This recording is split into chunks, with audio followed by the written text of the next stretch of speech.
Dans une partie de sa réponse à la question des disciples, « Dis-nous, quand cela arrivera-t-il et quel sera le signe de ton retour et la fin du monde ?» Matthieu 24, 3. Jésus répond, « Vous entendrez parler de guerre et de menaces ou bruit de guerre. » Matthieu 24, 6. À cause des paroles de Jésus dans ce passage, chaque fois qu'il y a une explosion de conflit, en particulier dans le voisinage d'Israël, beaucoup de gens commencent à se demander si la nouvelle guerre est un signe de la fin des temps. Si seulement les gens lisaient la suite de Matthieu 24, 6, « Veillez à ne pas vous alarmer, car il faut que cela arrive. » Mais la fin n'est pas encore venue. Comprendre la déclaration de Jésus sur les guerres et les bruits de guerre comme signifiant que la guerre est un signe de la fin des temps est exactement le contraire de ce qu'il voulait. Jésus nous demande de ne pas laisser les guerres ou les rumeurs de guerre nous alarmer ou nous inquiéter car la fin n'est pas encore venue.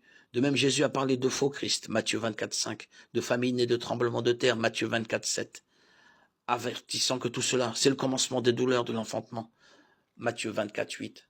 Malheureusement, toutes les choses que Jésus a désignées comme n'étant pas nécessairement des signes de la fin des temps sont précisément celles que la plupart des gens considèrent comme des signes de la fin des temps.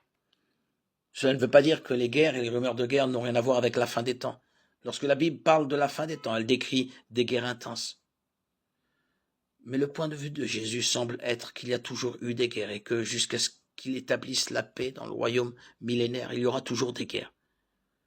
Par conséquent, les guerres et les rumeurs de guerre ne sont pas des indicateurs fiables de la fin des temps. Qu'il s'agisse d'une guerre civile en Afrique, d'un conflit entre Israël et ses voisins, ou de la guerre contre le terrorisme, aucun conflit aujourd'hui n'est nécessairement un signe que la fin des temps est imminente. Quelles que soient les guerres et les rumeurs de guerre qui nous entourent, notre mission est la même. Et il se trouve que cette mission est ce que Jésus dit être un indicateur fiable de la fin des temps.